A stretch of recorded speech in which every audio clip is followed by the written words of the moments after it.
Could Naruto stop the rumbling? Is he strong enough? Fast enough? Could he do it before a single person gets flattened? And the biggest question, could he Talk-No-Jutsu Eren Yeager into changing his mind? For this thought experiment, we'll be using War Arc Naruto from the end of Shippuden. That means 6-Path Sage Mode and all its accompanying abilities. He'll be starting in the city of Libero at the shores of Marley, facing Paradise Island. We'll be considering 2 different scenarios. Number 1, could he make it to Paradise and stop all the Titans from leaving the island if he sensed them awakening from Libero? And number 2, could he convince Eren to stop fighting with Talk-No-Jutsu? To answer these questions, first we need to know just what we're dealing with. Let's start with the rumbling. Awoken by their creator Ymir through the royal blood and commanding word of Zeke and Eren Yeager, the Wall Titans are an unstoppable army of devastatingly powerful, colossal Titans. Each Titan in the rumbling is 60 meters tall.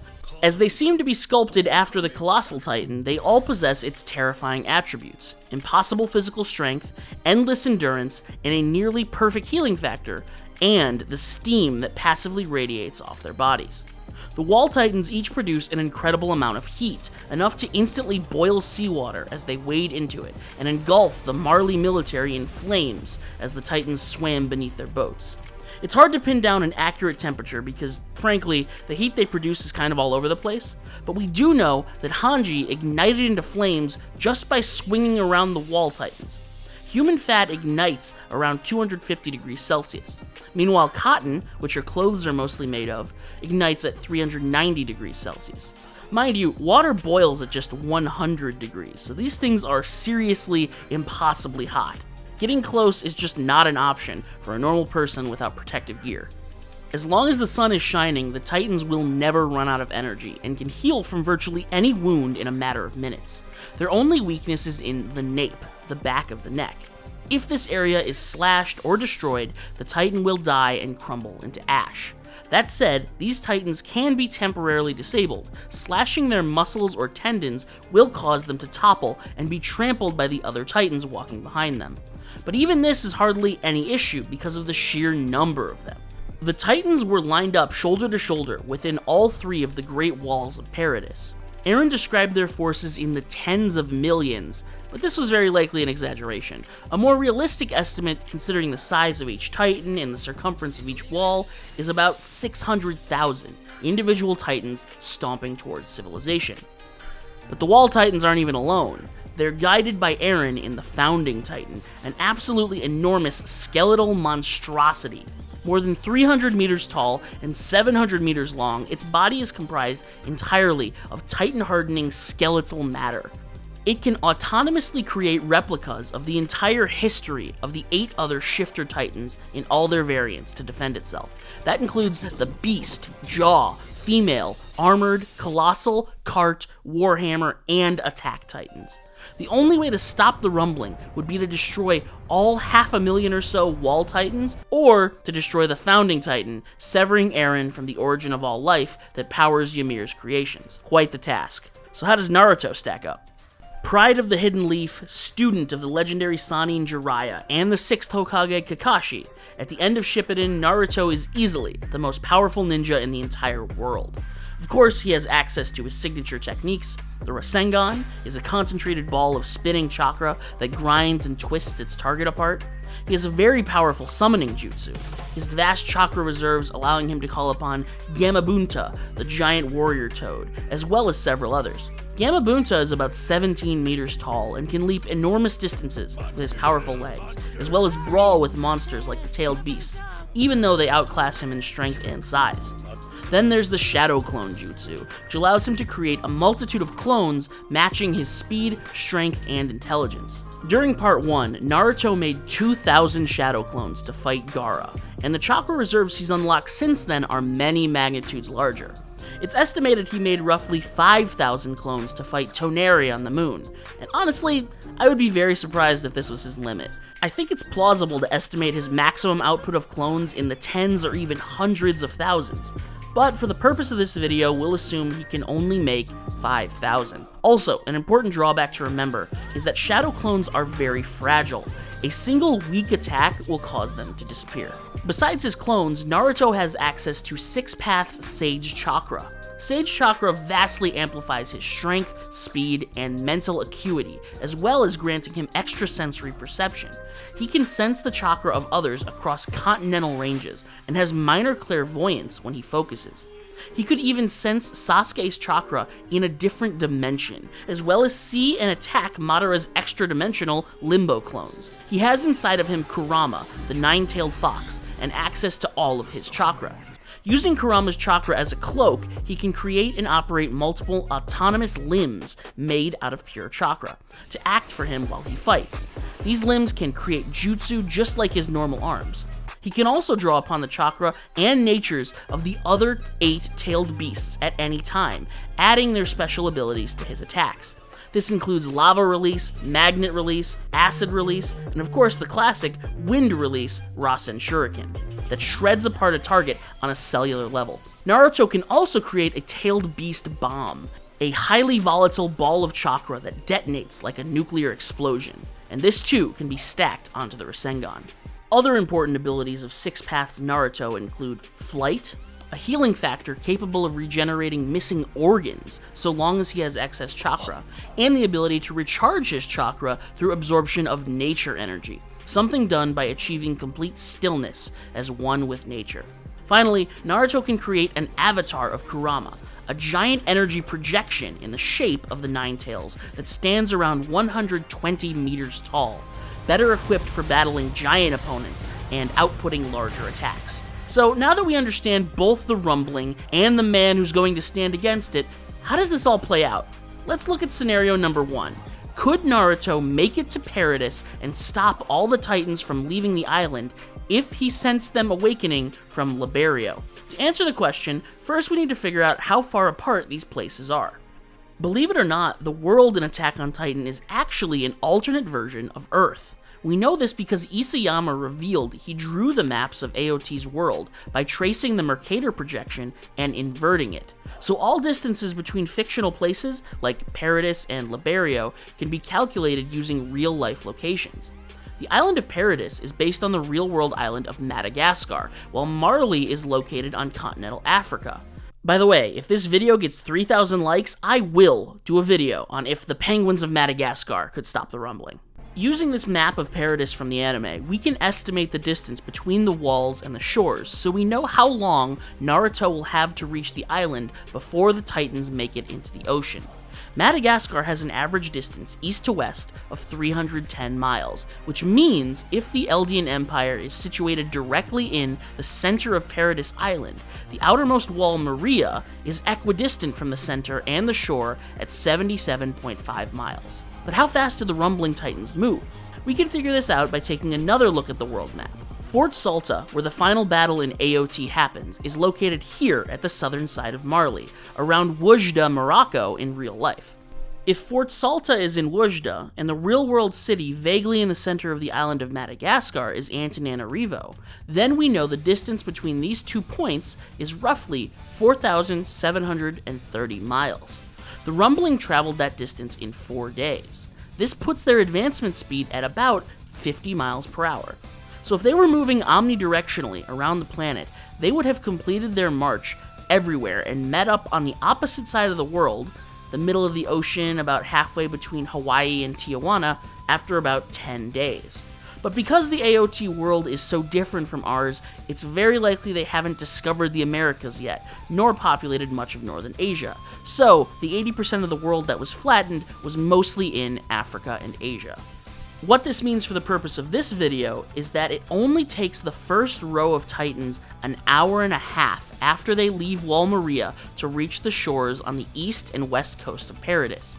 Is Naruto fast enough to cross the ocean in that time and then spread out enough clones to rein in all the Titans? Well, we know that he can run on water through the use of chakra control, but he can also fly in 6 Paths Sage mode, so crossing the ocean is no issue. As for speed, Naruto's best feat is probably reacting to and dodging Madara's Light Fang, a literal light speed attack. Not to mention that Madara is at least relative to Might Guy, who moved fast enough to bend space in their battle. feat that meant he was moving at least relativistic to light speed. It's no stretch to say that Naruto can travel at relativistic speeds, if not faster than light. But let's cap him at 1% the speed of light to be conservative.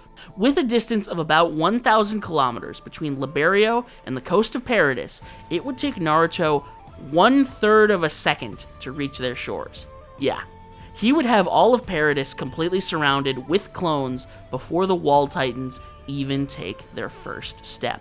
But could he stop them? We know that the Scouts' Thunder Spears are powerful enough to blow away the napes of these giant titans, and Naruto has about a dozen different ways to strike them with at least city block level attack potency. He can very easily destroy these titans, but he probably wouldn't just start spamming tailed beast bombs, because there are people around. Assuming he shows up to stop the attack right as the titans break the walls, all the people of Paradis would be in his blast zone. More likely, Naruto would need to try various different attacks, taking out their legs, heads, and hearts individually until he finally discovers that the nape is what kills the titans for good. He has experience fighting White Zetsu, as well as Pain and Madara, so regenerating enemies are nothing new. And most importantly, once one of his 5,000 clones discovers how to end a titan through the nape, all it has to do is disappear, and all the remaining clones will now know about the weakness. The same way knowledge was transferred through Naruto's Rasen Shuriken training. The next thing Naruto needs to contend with is the heat. Could he get close enough to the Titans while they're radiating steam hot enough to cause people to ignite into flames? We know the Titans are on the low end 250 degrees Celsius, but we also know they have a heat ceiling of about 600 degrees Celsius. This is the temperature at which some stones begin to melt. As hot as the rumbling was, they only flattened the earth. We never saw them melting the stone they walked on into magma. As for Naruto, the very first place he clashed with Kaguya was her lava dimension. We know that the inside of volcanic cavities like this are somewhere between 1,100 and 1,300 degrees Celsius, twice as hot. And this didn't faze him, Sakura, Kakashi, or Sasuke. Ninja clearly have a very heightened tolerance for extreme temperatures, which makes me wonder just how hot this desert dimension was? And even if Naruto couldn't withstand the heat, the Rasengan and Tailed Beast Bombs are both attacks that can be thrown or launched at a distance. Considering there are about 5,000 Naruto clones and 500,000 Wall Titans, that's 100 Titans for each clone to kill. Those odds might seem stacked, but believe it or not, this is nothing for Naruto. He's so fast that he's not going to be hit by any of the Titans, and he has incredible stamina. During the Fourth War, he was fighting boundary-pushing, limit-breaking battles with legends and gods for 48 hours straight. 100 Titans per clone is nothing, and he'd probably be swift enough to ensure that their falling bodies didn't crush any of the civilians of Paradis either. This may seem like a one-sided stomp for Naruto, but I think there's something very important people don't consider when discussing the rumbling. Time does not pass in paths. As described by Zeke, it's an eternity and a single second at the same time.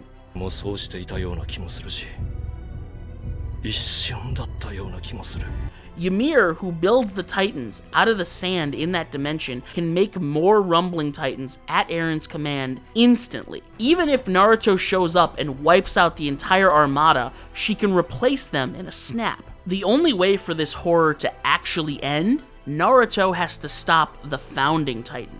The giant skeleton is an interesting opponent. We know it's incredibly sturdy. It stands up to all attacks from the scouts and other shifters, only crumbling under Armin's colossal explosion. We know Naruto has more than enough AP to take it apart, but that would mean using an explosive attack like the Tailed Beast Bomb. Because there isn't a nape to cut, he might not piece together that he's supposed to cut off the head either. One possibility is that Naruto would make use of his Kurama avatar for this fight. At 120 meters tall, Kurama is only half the height of the Founding Titan, but extremely physically strong. We've seen adult Naruto use this form to fight powerful opponents while also protecting the citizens of the Hidden Leaf, so he could absolutely wrestle the Founding Titan away from the city and out into the plains, where he could use his true strength to tear it apart without worrying about any of the citizens being caught in the crossfire. Any interference by the manifested past Titan shifters sprouting out of the Founder's back could easily be dealt with by Naruto's army of clones, keeping them at bay while the original Naruto handles the giant monster. As a side note, you may be wondering about the Founding Titan's mind erasure ability. Could Eren stop Naruto from fighting by wiping his memories of the battle right when they touch? No, for a few reasons. First, that ability only works on subjects of Ymir, which Naruto is not. And even if it didn't, Naruto has Kurama inside of him, who can wake him up and break him out of various genjutsu that attack the mind. He would easily catch this sort of trickery and put a stop to it. So, once Naruto shatters the skeleton apart with a tailed beast bomb, he ends the struggle with 0 casualties, vaporizing Eren in the blast. Unfortunately, I don't think Naruto would know to drag the Founder out into a wasteland to destroy it. He would most likely want to destroy the Founding Titan as quickly as possible, going for a powered-up Rasen Shuriken, I don't know, maybe lava or acid style, and end up severing the Founder's head.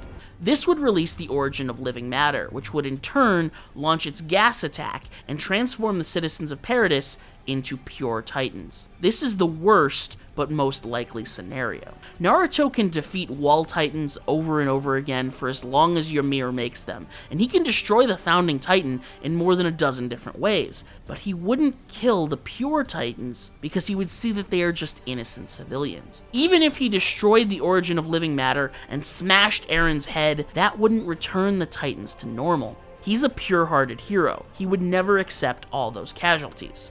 So, to answer our first question, could Naruto make it to Paradis and stop the rumbling? Yes, if he's smart enough to drag the Founding Titan somewhere empty before destroying it, but if he doesn't do this and destroys the Founder while nearby innocent subjects of Ymir who could be turned into Titans, that leads us to our second question. Could Naruto convince Eren to stop the rumbling just by speaking to him? Is Talk-No-Jutsu really that powerful? Well, first he has to deal with a very important hurdle, actually getting to Eren. His body isn't visible anywhere externally on the Founding Titan, and the giant monster doesn't exactly respond when you speak to it. The only way to talk to Eren is through paths, which is a unique dimension connecting the souls of all Eldians as subjects of Ymir. Only her descendants can be called to enter this plane. Well, except for Naruto. That's right, Naruto can enter paths. How? We need to talk about Ninshu.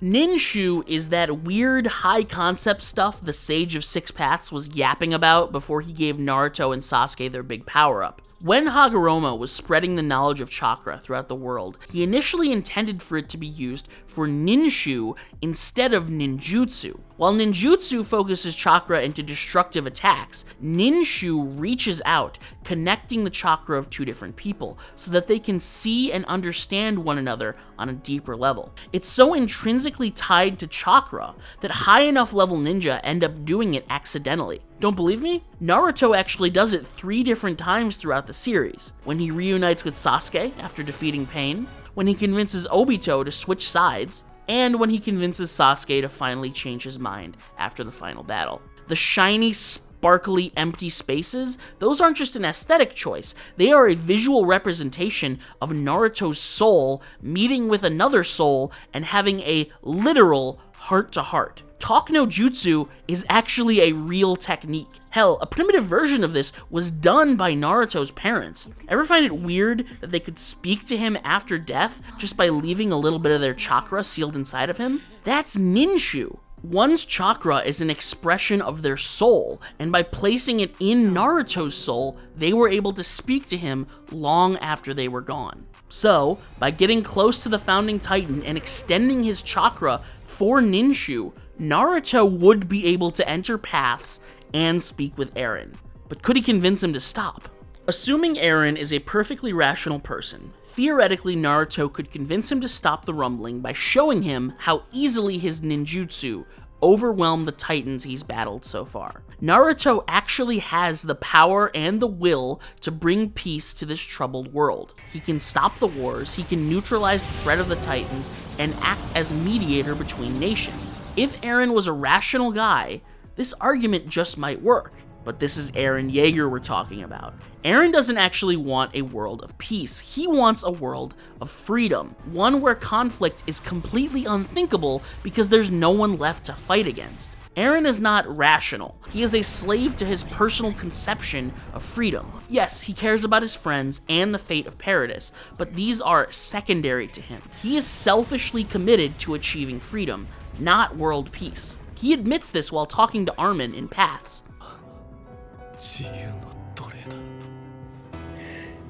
So, if a rational argument won't work, could Naruto convince him by appealing to his nature and his desire for freedom? Naruto's best Talk-No-Jutsu feat is against Obito Uchiha, former Leaf Ninja who originally dreamed of becoming Hokage, who abandoned all hope after the death of his first love Rin, at the hands of his friend and partner Kakashi. He gave up all belief that the world was one worth living in, and dedicated his life to creating an eternal fantasy, no matter how many innocent people he had to end to achieve his dream. Sounds a lot like Eren, huh? Naruto was able to convince Obito to change his mind because he was able to connect with him and help him remember the dream he abandoned so long ago. Naruto showed him that he was only a puppet manipulated by Madara, and that no matter how much he tried to deny it, he still cared about other people and still wanted to be Hokage, to be loved by Rin, and to be friends with Kakashi. But unfortunately, Eren isn't Obito. He hasn't forgotten his dream from childhood. He hasn't abandoned his true nature or been manipulated by some outside force. This is actually what Zeke initially wanted to show Eren by traveling through Grisha's memories. But Eren was not indoctrinated by Grisha, it was actually the opposite. Eren has always been an angry, violent person who hated the walls and wanted to see them smashed into the dirt so he could look out at an endless, flat plain of freedom. And as he enacts the rumbling, he's actively fighting for that dream to flatten the world. Naruto would not be able to convince Eren to end the rumbling or return the pure Titans back into innocent civilians. As much as Naruto embodies hope, there's just no hope for Eren. But there's a very important twist to this that I'm guessing you haven't thought of, one that turns this whole situation on its head.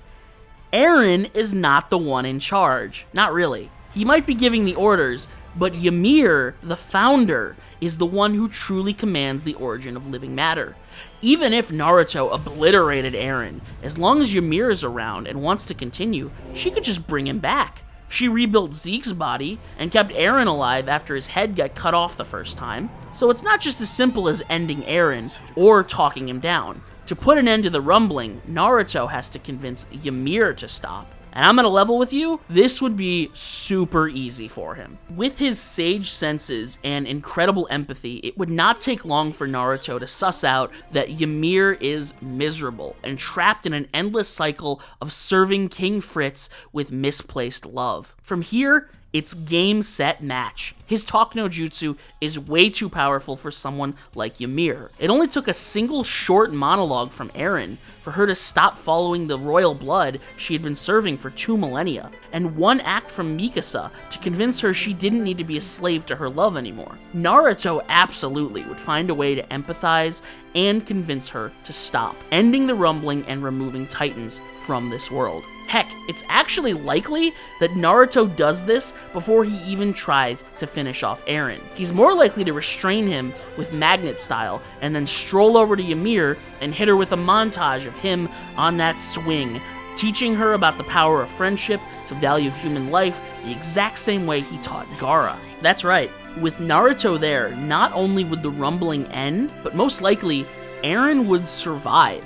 He wouldn't have his mind change, but with the power of the Titans wiped off the planet, the Yeagerish dream of a rumbling would come to an end, and it's very likely their political movement would suffer a major blow. Yes, Eren would have to face legal judgment for his omnicide attempt, but I'm sure Mikasa would hang out with him in jail. Maybe there, inside the most oppressive and tight walls of all, a prison cell, he might be able to learn to accept things as they are, and discover a new type of freedom. One where he isn't a slave to himself anymore. One where he can finally allow himself to be loved. Stay frosty.